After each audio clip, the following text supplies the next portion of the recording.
In early 2022, the Biden administration signaled it would not just continue Trump-era tariffs on Chinese goods, it would escalate economic pressure. In February, the U.S. government tightened export restrictions on Chinese companies, adding more than 30 to the so-called unverified list. Washington also expanded its stricter trade blacklist throughout the year and moved to delist from U.S. exchanges Chinese companies that U.S. regulators said they couldn't audit. Then came the Ukraine conflict. The U.S. pressed China, India and the rest of the developing world to abide by U.S. and European sanctions against Russia, without success. A March 18th video call between President Xi Jinping and Joe Biden sought to stabilize relations in the wake of the conflict. It also served as a chance for President Biden to reaffirm the One China policy over Taiwan. But in May, the U.S. State Department changed language about the island on its website. And while high-level contacts in May and June talked about cooperation over global issues like climate change, the U.S. continued to tighten economic sanctions against China. The nearly 2.5-hour call in July between Xi and Biden was candid.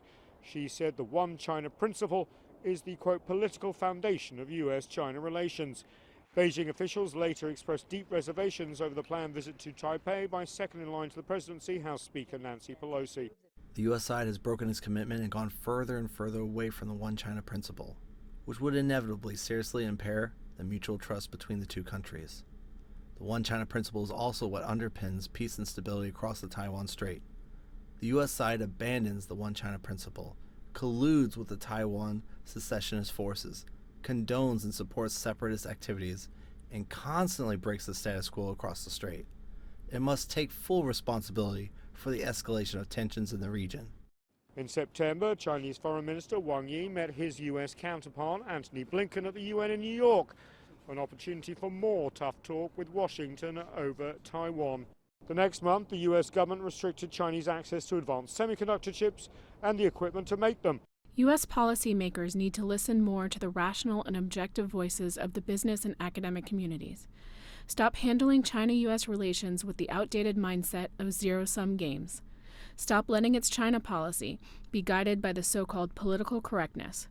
Seriously uphold the principles of mutual respect, peaceful coexistence, and win-win cooperation, and bring China-U.S. relations back onto the track of sound and steady development. As the year headed to a close, the first face-to-face meeting happened between the two presidents in Bali. She said the U.S. and China need to explore the right way to get along with each other. Both sides resumed cooperation on climate change. The U.S. exempted hundreds of Chinese products from punitive tariffs, and China agreed to have U.S.-listed Chinese companies audited by U.S. regulators.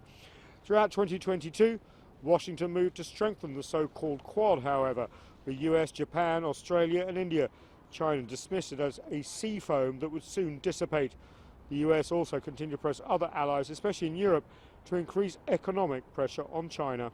And now in 2023, the U.S. shot down what Beijing called a wayward weather balloon after tracking its passage over the U.S.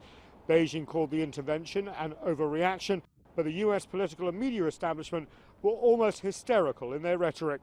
3 more seemingly innocent objects were shot down in the following days.